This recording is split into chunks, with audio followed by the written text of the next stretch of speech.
Guys, welcome back to TFL Talking Trucks podcast. That's right. I'm Roman, and that's Tommy. No, we're not.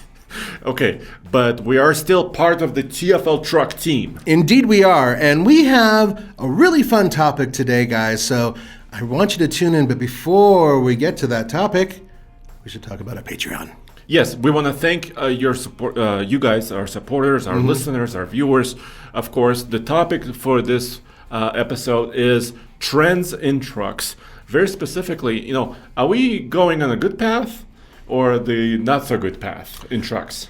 So this is kind of a 50-50 thing, and instead of us going all good and all bad or all bad and all good, we're going to go back and forth, I think. Yeah, we're going to mix it up a little. Oh yeah, we're mixing it up. We're But rebels. before that, if you go to patreon.com/TFLcar, which is our only Patreon page, we have a lot of supporters. I want to thank a few of them.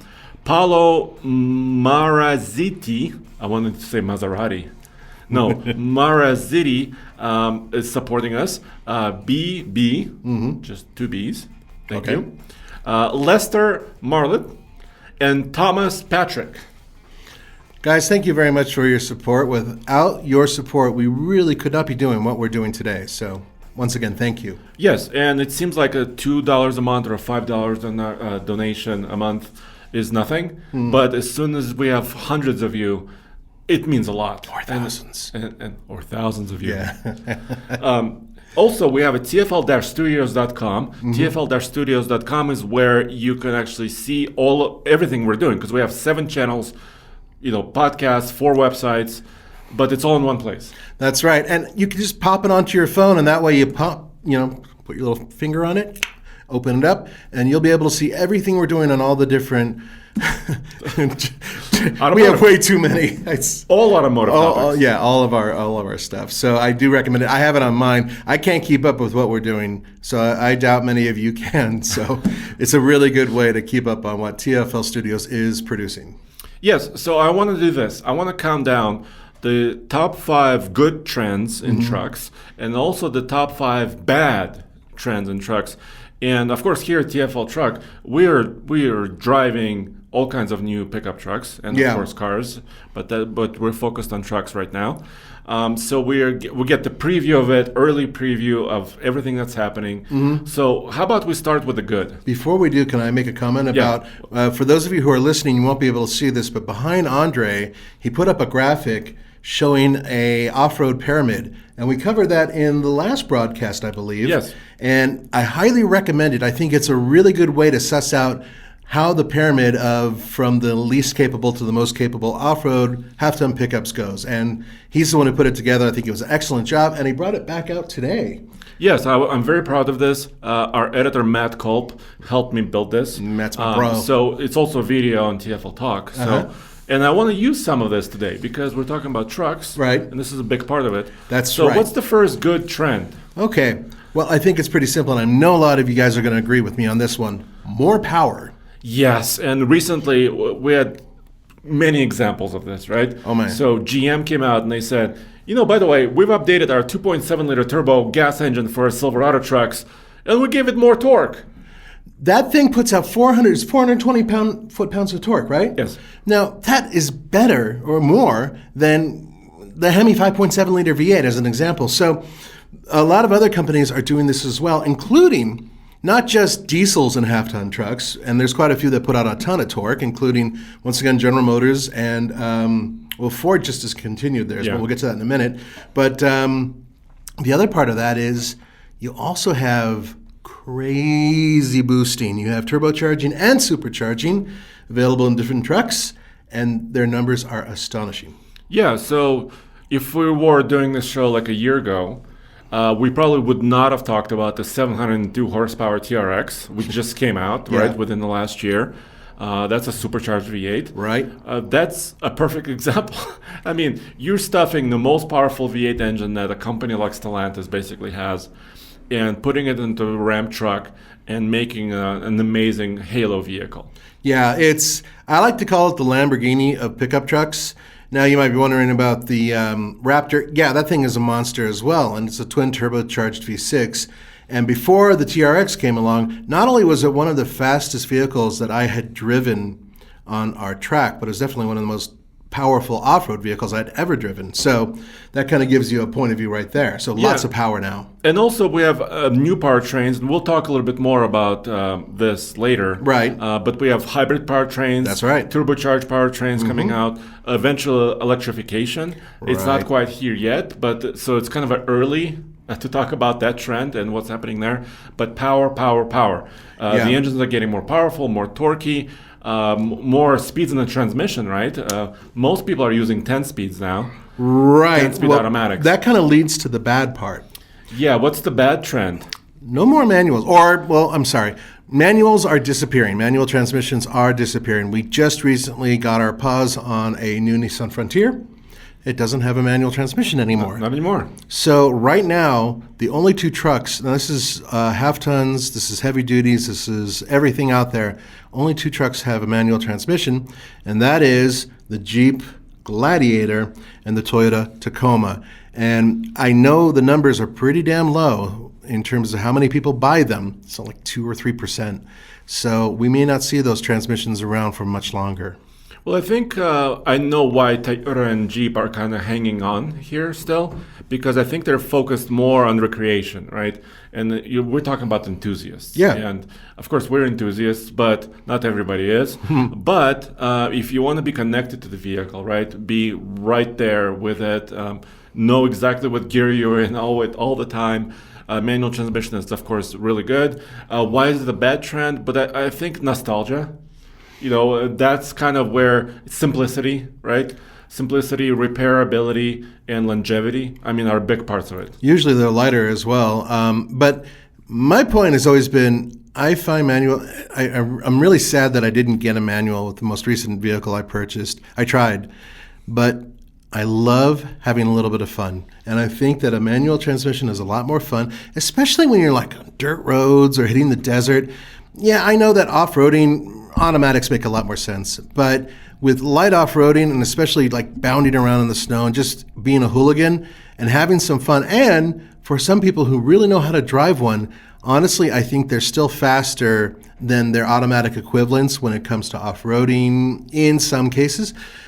I just think that they're a blast, right? And now there's two vehicles left, and I agree with you. I think they're catering to people who really enjoyed the past having those manual transmissions. And also a lot of cases, if you're talking about off-roading, the manual transmission often offered really good crawl ratios. Well, yeah. First gear, low range, boom. Which is a crazy first gear that's both, Jeep has a really good one, and Ford Ford Bronco, the new one. Yeah. Now, the rumor is that maybe the next Ranger might have that 7-speed manual transmission. I'm not going to hold my breath, but it would be an awesome, awesome thing to do.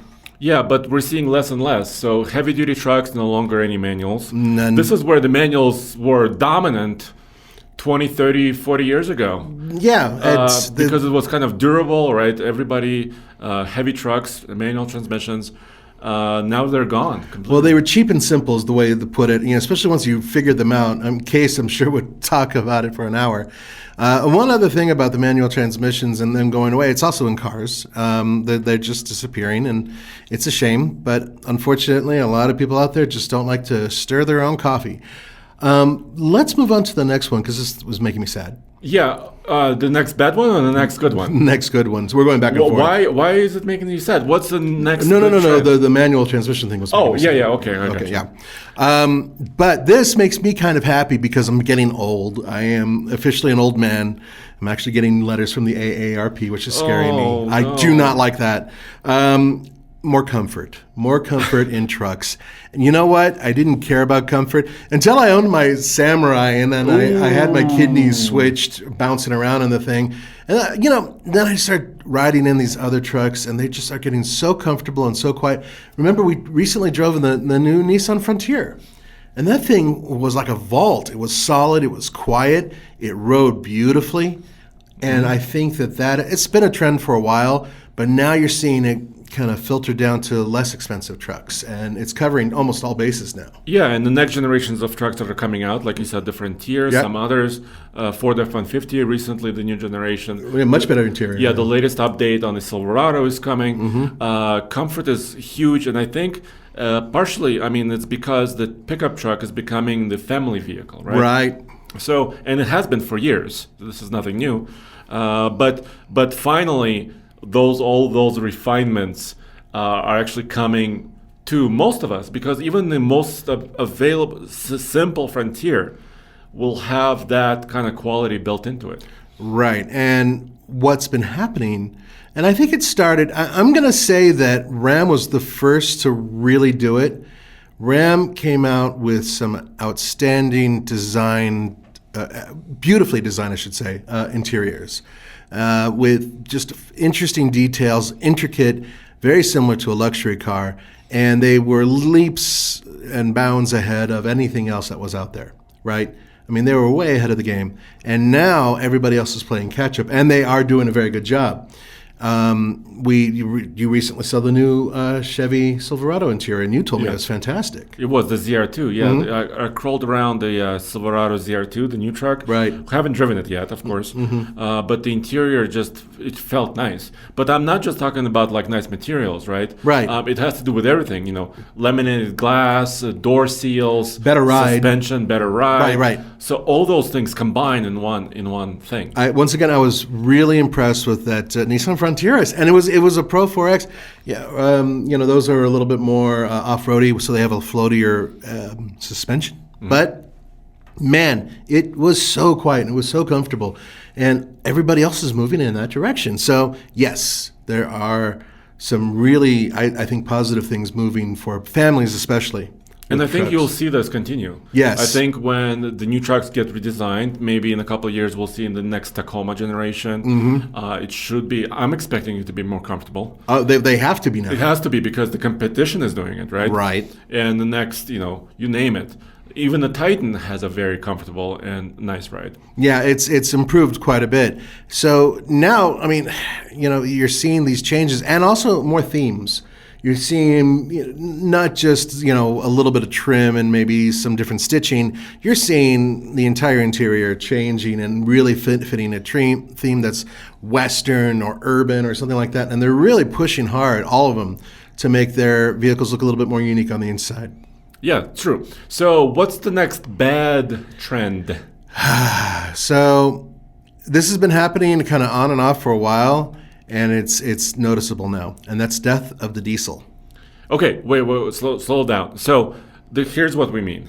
We're not saying the heavy-duty truck diesels are going away. Not anytime soon. Majority of 3/4 ton, 1 ton trucks, and we're talking about like F-250, Right. Silverado 2500, Ram 2500, And most of the 3500s. and GMCs, and on and on and on. Right. Majority of those trucks are sold with diesels, and there's a great reason for that. It's because torque, capability, towing, hauling, and fuel efficiency while you're towing and hauling. Right.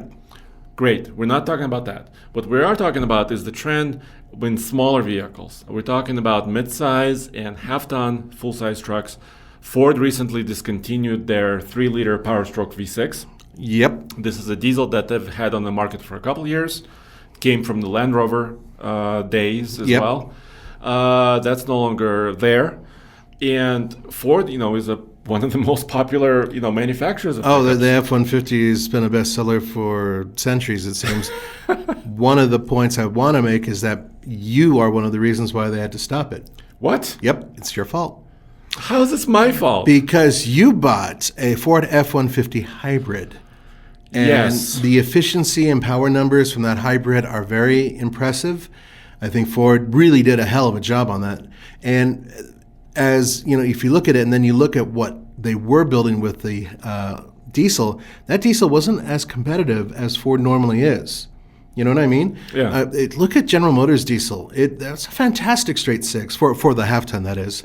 And the V6, that diesel that's in the Jeep and Ram. it's decent, and they've been improving it over the years and making it more reliable and more efficient and all that.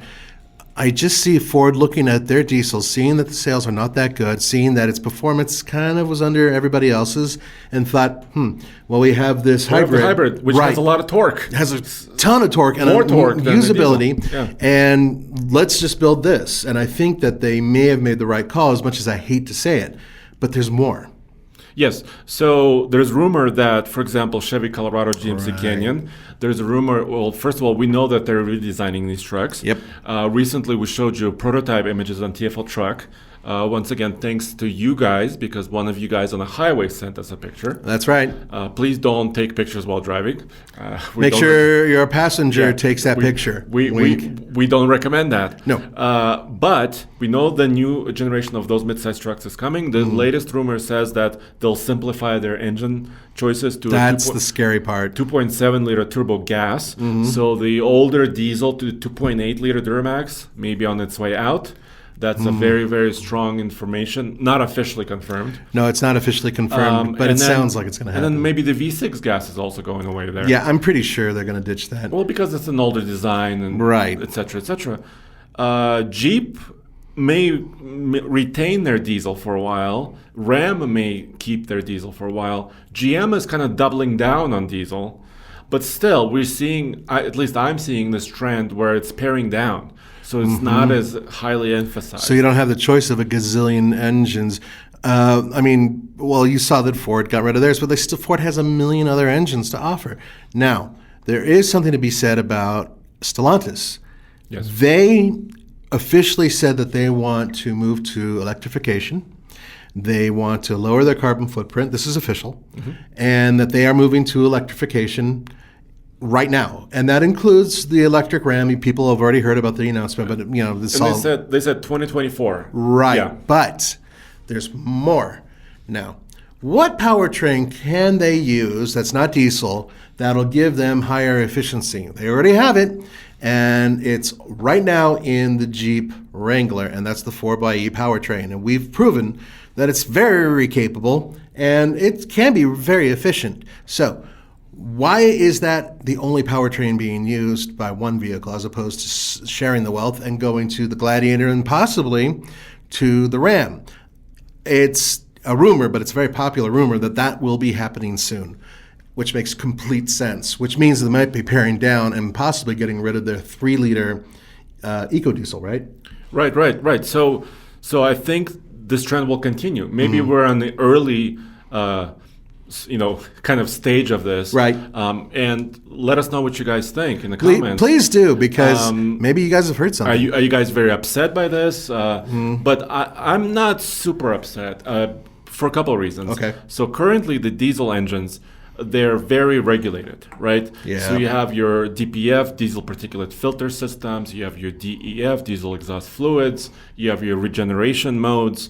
It's very costly equipment. That's why the diesel engines are costing more, right? And they're also costing a lot just to service. And to service and maybe repair. Yeah. So those are kind of not so good things. The torque is great. Oh, yeah. But now we're seeing these hybrids like from Jeep and Ford where they're very, very torquey, using electric motors to help. Right. And they're more efficient, right? Yeah, and they're more efficient. And yes, they're also complex, but maybe not to the extent of the diesel particulate, exhaust systems, basically.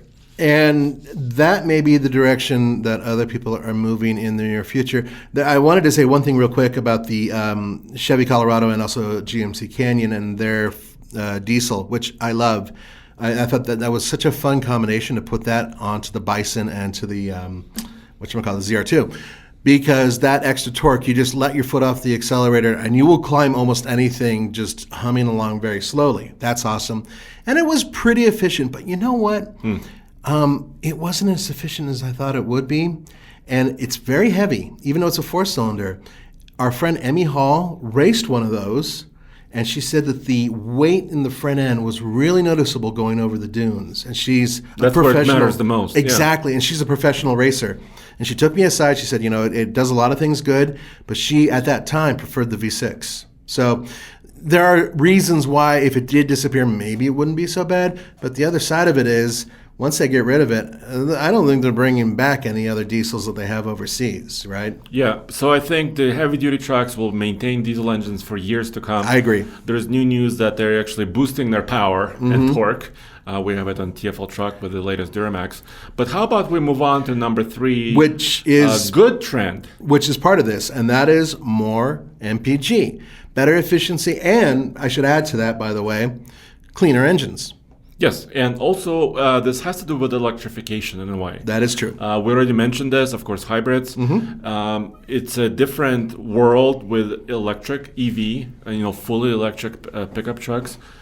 Just very recently, Rivian has rolled off the first production R1T. Finally. Off of their line. We still haven't seen it in the fleet. I don't know who bought that, or whether it went internally somewhere, or if actually an external customer actually picked up that truck and is now driving it. If you do, let us know. Let us know if you know who it is. We're going to hunt them down and ask them and beg them to let us try that truck out. There's a lot of fanfare, but it's an unusual company because they were really nice to us at first. And now we have heard nothing. Well, I guess maybe they don't need any other publicity. Maybe they're happy. Anyway, it doesn't matter. But more MPG is across the board. Yep. So I wanted to recently, I've been driving my F-150 hybrid a little bit more, back and forth commuting to work. And I noticed this, and I wanted to mention this on this episode. When I'm taking the highway route, because I have a choice, I can take the highways mostly, which I'm talking about like 60 to 70 miles an hour sometimes, using a tollway road, or I can take side streets, and I'm only losing about 5 to 10 minutes, depending on which route. But taking the side street road, which averages about 35 to 40 miles per hour, given all the traffic lights, I'm getting, according to the computer on my truck, upwards of 27 mpg. That's a full-size truck with four-wheel drive. And it's a heavy truck too. It weighs about 5,700 pounds. It's a crew cab four-wheel drive, like you said. And I think what's happening when I'm coasting and stopping, it's doing regen, right? So it's regaining some energy. It's using electricity. And because of this, it's quite efficient. On the highway at high speeds, 75, on the tollway, the efficiency drops because it is still a truck that looks like a brick. Right, basically. and you're just pounding away on the engine. Yeah, and the efficiency drops, I want to say, to like 21, 22. That's still really good, though, for a big still truck. good, but this is the trend. Efficiency is improving in every truck because more advanced transmissions, right? Weight savings. Yep. Hybrid powertrains. And this is a good trend. It will continue. And a lot of automakers are starting to seriously look, and they've been doing this for a while, but aerodynamics are becoming more and more important with trucks. And recently, General Motors introduced a new grille, which they say saves on some efficiency. What do they call it? The blow-through grille, or the flow tie? Flow tie, that was it. Flow tie. No, it's a weird name. But it's basically their logo that's see-through. Right, but it's an open design, and it allows obviously better cooling, according to them. But also, they're keeping in mind a lot of aerodynamic effects. So these trucks, which all are very blocky looking, they still are working really hard to find ways to cheat wind, which is one of the reasons why you see a lot of big chin spoilers, which probably should have been on this list. But well, it's part of it. And also part of this efficiency trend is retractable chins. Yep, that's the new thing. I wish I had that. I wish I had a retractable chin. Oh, man, you're talking to the king of chins in the TFL. Another thing to think about is that these trucks, unfortunately, you can only spread the wealth so much, but these new little trucks that are coming out, they're finding new ways of becoming more efficient as well, usually with transmissions and modifying their mapping with their powertrain in general. All of these trucks so far, with only a few exceptions, have become more efficient while still maintaining good power. Yeah, and this is a trend that will continue. I'm betting a lot of manufacturers, though, it's direct savings to the consumer because you're using less fuel. So in theory, you're paying less. Some of these engines are premium, so sometimes they use premium fuel. Does yours? It recommends it. So I often use premium fuel in mine. It's going to cost a fortune now. But I'm babying it. And I'm also getting 27 mpg once in a while. Which is ridiculous. So it's good and bad, right? Do you realize that's like the same fuel economy as my wife's Mini? Seriously, her Mini Cooper is around that with combined. It's absurd. It's absurd. It's absurd. And anyway, in that hybrid, of course, it's rated at 24. When you take everything and average it out. Anyway, so this is going to continue. But what's the negative? Well, see, that kind of leads into the negative. You were talking about saving money and everything else. Well, there's a focus on premium models. Am I correct? Yes. This is not a good trend. Bad. This sucks because all boats have to be lifted as the tide goes up, and that's part of this. And what you're looking at are top-end prices on these trucks going through the roof. Yeah, but it also has to do with packaging. And now all manufacturers are getting very, very clever. So if you need a sunroof, you will have to buy something else. The sand and surf package or some... whatever. Sun and surf. So, you might get leather seats because you got a sunroof. And I'm like, I didn't want leather seats. I just wanted a sunroof. So this is happening. Yep. Also, a lot of mid-grade trucks that used to be mid-grade, meaning they're pretty affordable, right? Right. Are almost outside of most people's reach. And specifically, I am looking at Ford. For example, the Lariat package that is a mid-grade technically. There was XL, XLT, Lariat, and more above it. Yeah. But now they're having premium Lariat packages, fancy exterior trim, and now the price is going through the roof basically on a lot of these. I agree with you 100%. I've noticed that also with Stellantis, what they're doing with Ram. There are a lot of subcategories and special trims and everything else, and when you look at the price at first, they show sort of that model without any other options, but you might want some other options. And sometimes they're being clever about leaving them off. And it sucks. And it's actually all automakers do this in one way or another. No, it's not just Ford or Ram. Yeah, I'm all because I recently was looking at Ram and I noticed that. And Ford also has, 2B and 3.6 or whatever, all these special extra packages. Yeah. And it makes these vehicles so expensive. You guys are spending so much money on mid-level trucks, not just the top-end ones. Yeah, and so what I would like to see instead, maybe a little bit more emphasis, maybe build for example, a work truck, like an XL, or a WT, like a work truck Chevy, with LED lights. Can you imagine a working person, a commercial fleet operator or owner, or a small business owner, they're getting something simple, affordable, but they drive at night a lot, for example, for deliveries. Right. They want great lighting package. Why don't you just give it them separately? I agree. And I wish they would put these into some really affordable packages. And call them, the working man's, whatever. I don't care what you call it, but just make it happen. LED lights with a fleet of trucks would actually save you a couple bucks on fuel. You know that, right? They're very efficient. Extremely efficient. Yeah. It makes you wonder, right? Because nowadays they're not as expensive to produce because they've been already built in bulk. So I don't know. It's something that I really wish they would do. I agree with you. But there's good news. What's the good news? Compact pickup trucks. Yes. So as half-tons and mid-sizers up, increasing in price in a lot of ways, right, there's room underneath, which is why the resurgence, I think, of compact pickups. Let's not call them full trucks. I just call them pickups. I actually call them like crossover pickups and stuff like that.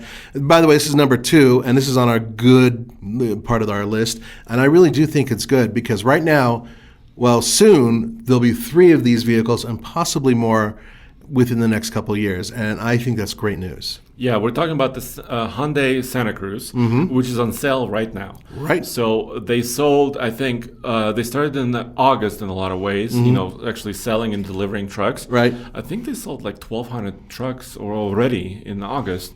And now, of course, more are coming.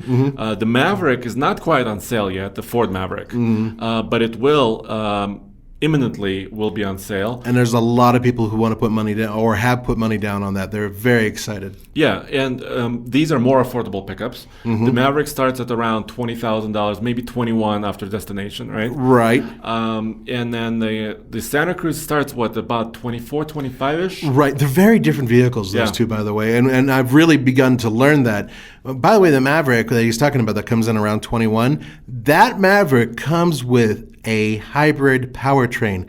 Now, technically speaking, if you were to buy the very base model, which probably would be really hard to do, but if you did, it would be one of the least expensive hybrids you can purchase. And at the same time, this thing will be an extraordinarily efficient daily driver. I mean, think about it. You're getting up to 40 miles per gallon combined on this thing. That's insane. And you'd be able, parts warehouses are going to love this little thing. And then there's more. There's another vehicle that's already out there, and that's the Honda Ridgeline, which sort of kind of competes with mid-sized trucks, but not exactly. I think it's sort of a in between these two little guys and mid-sized trucks. And I think other manufacturers like GM and probably Stellantis are looking at this very closely. Oh, very seriously looking at this. Because they're all global companies, right? They have offerings in other parts of the world that kind of play in this area. Right. They build utes in other countries or small pickups, and they're mostly car-based. That's the whole thing about these. They might have a little subframe in the back or something like the Ridgeline does. And they're beefed up so they can actually take a little bit of abuse.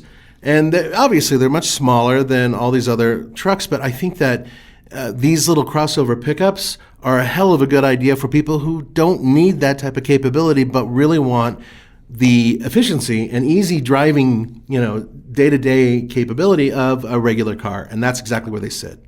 Absolutely, and it's comfortable, it's more affordable. You said it's more efficient, so you're not spending a lot of fuel. Well, that's exactly it. Yeah. So it's good all the way around, and it might actually make the other segments of pickup trucks a little bit more competitive. Yeah, I think it will, and then also add to that the Ford, Hyundai, Honda, and soon others are creating this new segment here in the States that will sort of introduce people to pickups, and hopefully for them they'll move on to the larger ones. This might lead to a Ford person eventually buying a Ranger because they want to tow more, or even an F-150. So this, I think, is really good for the whole brand.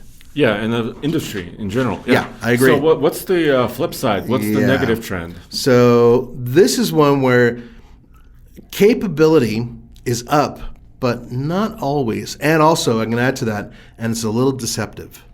Yeah, and so first of all, let's hit the positive side of this. Capabilities are going up. So especially if you look at heavy-duty trucks, there's a war going on. The towing numbers are insane. The torque numbers are nuts. The torque numbers, the capability for payload and towing, maximum towing, now it's in the 37,000 pound level. And same thing with full-size trucks, mid-size trucks. Everybody wants that little edge, offering a little bit more. But what they print on the big marquees and billboards is often not the truck that you're buying. You gave me a really good example when you were talking about an email you recently received. And so explain that to everybody and what we're talking about. I think it's a really simple way of saying it. Yeah, viewers recently sent a note in using ask@tfltruck.com, which is our alias for questions. And they said, for 2022, GM just announced that their Silverado 3-liter diesel can tow up to 13,300 pounds. Which is nuts. But yeah, so basically they increased it by over 4,000 pounds from where it was before. Yeah. First of all, there was a question, how? We'll touch on this. Yep. And then also, it's like, I'm going to trade in my current diesel. I'm going to buy the new one. I'm going to buy a ginormous RV trailer, and I'm going to tow it straight up. Yeah, that's a problem. One of the things that a lot of automakers, actually all of them as far as I'm concerned, are not telling you guys is even though they're able to increase that number in terms of towing, it doesn't quite equate to doing it safely, especially when you're talking about payload. You have to look at your payload when you're looking at towing, and that's where things start to fall apart. Yeah, and it's also about the truck you're buying. So if you are hearing that, big number, 13,000, etc., we're not saying, so GM has tested it. What they've done is they were able to fit the different radiator on the truck. It's part of their max towing package. Right. It includes a different rear differential ratio. A lot of things they did to allow for this. Two-wheel drive, right? Yeah, but it's for a two-wheel drive truck. Not a lot of folks buy two-wheel drive trucks. I mean, they're out there, but people in Colorado here, in the snow belt, we love our 4x4s. Yes, we do. So as soon as you buy that, your capability comes down. Right. Right? Then you buy a sunroof, let's say, or another leather seat. heated cooled seats, you're buying a heated steering wheel, all that adds weight. All of a sudden, your payload goes down. Right. So now, the truck that was advertised to have 1,800 pounds of payload is now only like at 1,200 pounds. So which means you and I plus a little trailer, that's basically it. Yep. Suddenly, you are no longer able to tow that 13,300 pound trailer. And you have to understand that, once again, they're talking about a single trim, or one type of setup, I should say. And on top of that, if you put anything in your truck, like human beings and some cargo, that's going to drop significantly. And that's something people have to keep in mind, and that's something they don't mention. And the numbers don't quite jive when it comes to payload versus towing as well. Yeah, so why is this a bad trend? So I would say I understand why every manufacturer does this. Yeah. They're advertising their maximum capability, but I think there needs to be a little bit more transparency. I agree. GM has started this. Every truck has a sticker in the door that says specifically not just what the payload is, but also all the towing ratings are right there for you to see. That's good. And a lot of the time, there are pretty good ratings. They're not actually taking away capability when they're building luxury trucks. So that's a great step. I wish more of them did that. I agree. I wish Ram and Toyota, everybody, and Ford would actually offer this. So more transparency, I think, is how we fix this issue. Yep. That's basically it. But it's a real issue, and it's something to keep in mind when you're buying a truck. Remember your payload before you just think about towing.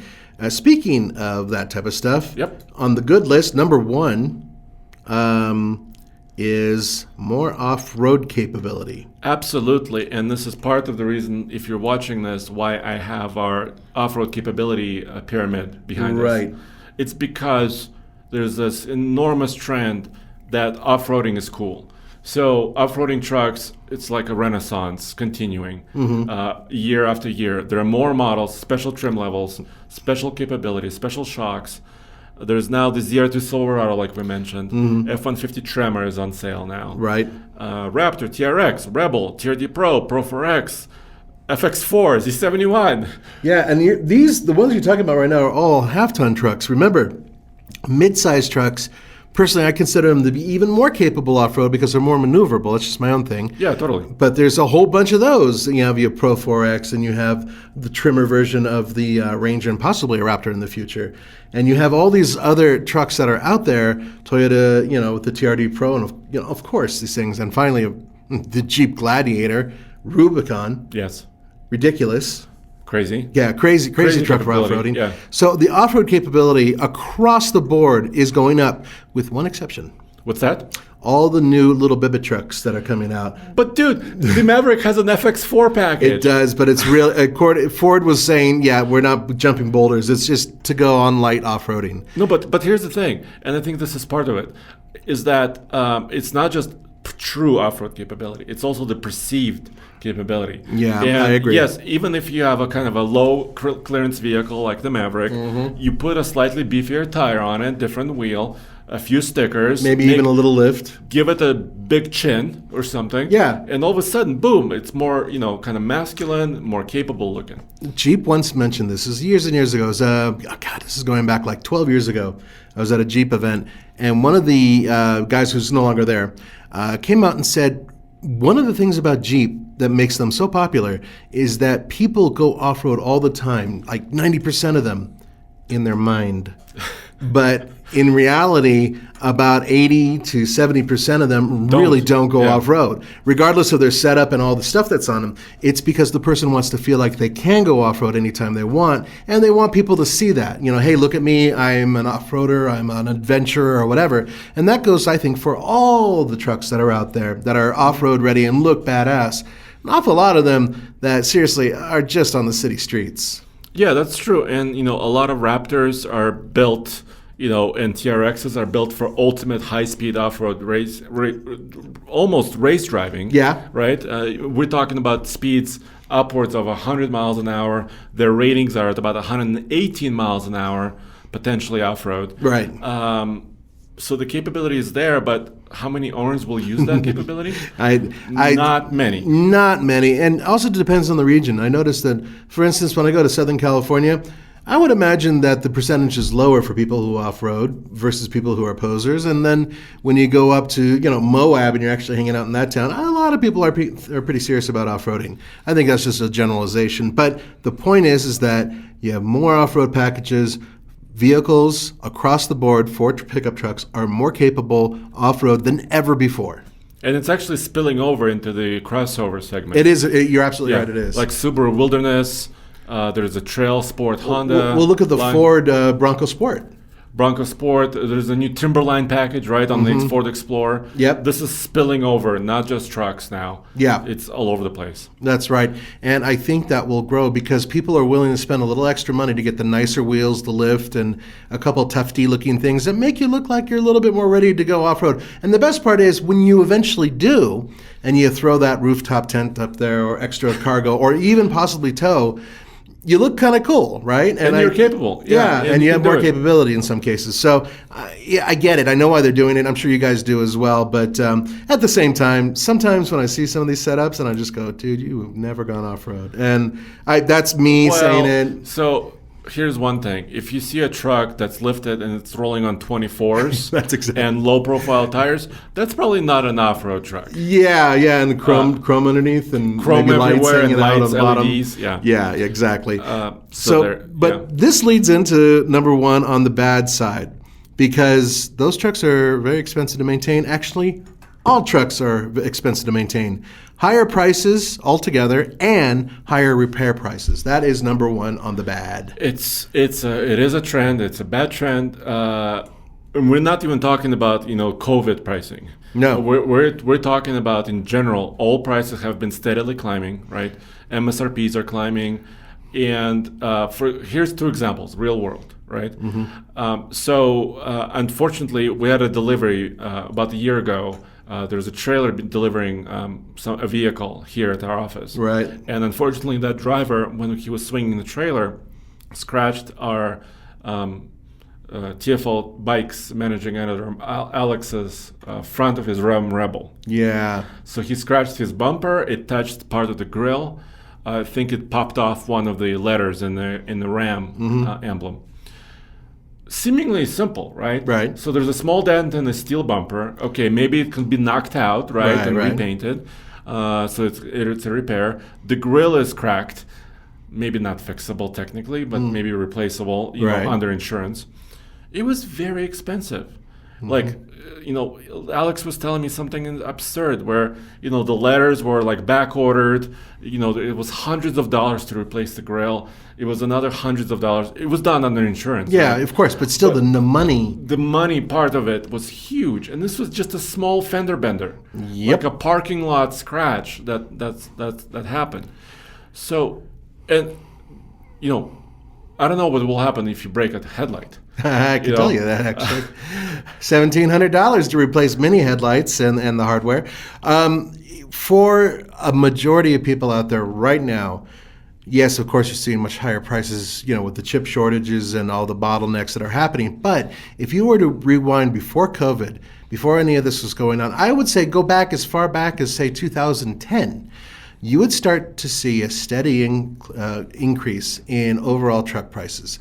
One of the reasons why is because a lot of you guys are, first of all, asking for more goodies, and they're finding out, truck companies are going, wait a minute, we make a lot more money if we build a $70,000 truck versus building 3 or 4 $30,000 trucks. Seriously, because of the amount of labor that goes into building one of those is much less than building 3 of the other ones. So, that's how you calculate it to a certain degree. The bottom line for me is that automakers across the board are charging more. Truck makers, especially because trucks in the United States are the most popular vehicles, bar none. So yeah, people are paying a fortune. Yeah, and it has to do with all the other packages and what we talked about previously. Focus on premium trims, focus on technology. And I think the way we wrap up here is... we have a bonus. And this is both good and bad. Right, exactly. Right? It's actually the safety and the driver assistance technologies. That's correct. It is a trend. It's here. Basically, every pickup truck, the brand new one, has some level of this, and some of them have full-featured driver assistance, adaptive cruise. Oh yeah, lane level departure. 1 autonomy basically. Yeah, or sometimes level 2 autonomy. Nearly, now. yeah. It's right in the ballpark. And we're talking about things like Super Cruise or Ford's new system and all this other stuff. So there is a ton of electronic assistance that's available, in many cases standard, for truck buyers. The radar cruise control, lane departure warning, higher level airbags too. A whole bunch of great safety stuff that is really awesome for those of you who really care about that stuff.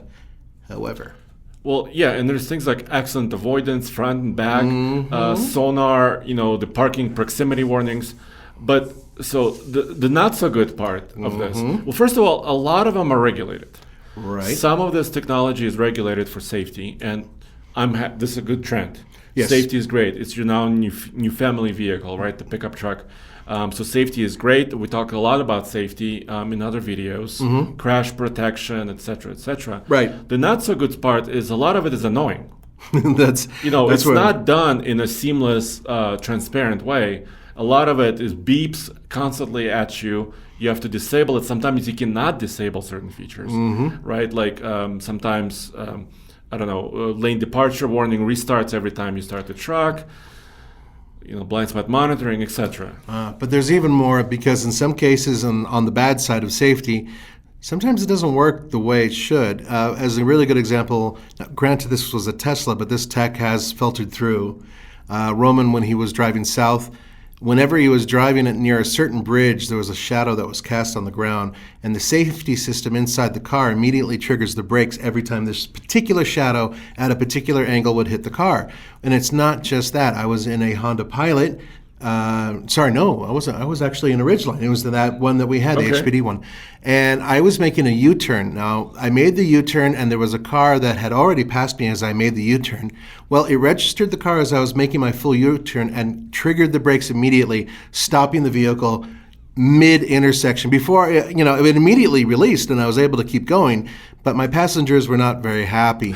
And it's not just Honda. A lot of other car companies have these systems. They're passive usually, but occasionally they do trigger at the wrong times. And that is a really good example of it. Also, if I may, off-road. A lot of these safety features cannot be fully deactivated in some trucks when you're going off-road, including parking sensors. And you know what it's like to have a parking sensor scream at you when you're going through the bush?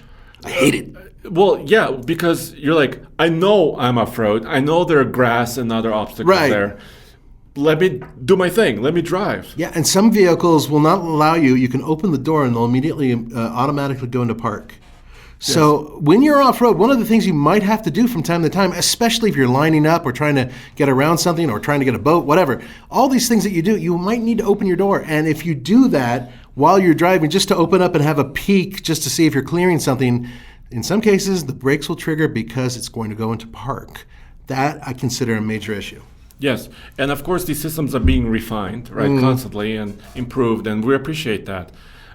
So it's definitely a good trend. More safety. You're putting your family and your friends and all your valuable stuff in this vehicle. Of course, safety is really important. Of course it is. But some of these annoying features, and for example, like in the Ford, and my Excel does this. If you open the door while creeping, like slow driving and to peek out, if your seatbelt is on, it won't go into park. If your seatbelt is off, it slams you into park immediately. Now, so there's intricacies, different things. But if you're off-roading, and you're trying to get up and over something, sometimes you're going to want to take that seatbelt off so you can creep open the door, and reach over or jump out or whatever. And it's a shame that it doesn't figure that out. And I'm sure eventually they'll figure that out and have some. But they're not the only car company to do that, which is both good and bad. This is just a minor gripe. Maybe you guys like having this type of tech. I think that tech is getting a little heavy on the negative side, and it's getting to a point now to where I just feel like if any of these systems fail, it's going to kill the truck, and that is my concern. Longevity. It also could be hard to repair. Well, exactly. Yeah. Exactly. And plus, if you have a fender bender, let's say you bent your front grille, if it has your camera or radar installed, all of a sudden you may have to replace your radar, which is not cheap. Your camera is not cheap. So yet it just percolates into the other bad trends. I agree. And, so what do you guys think? We've gone through our good and bad, and I think that we've been fairly thorough, but I'm curious to your point of view because there may be other good and bads that we didn't think about. There are plenty of other gimmicks that I personally don't like on modern trucks or modern vehicles in general. I don't like fake piped-in noise and stuff like that. I can't stand that. But let us know what you think, guys. We're really curious to see it. And as always, TFL Truck and TFLOffroad.com is where our websites are, and of course our channels. You can see us over there reviewing trucks and going towing and off-roading. So thank you. We'll see you guys next time.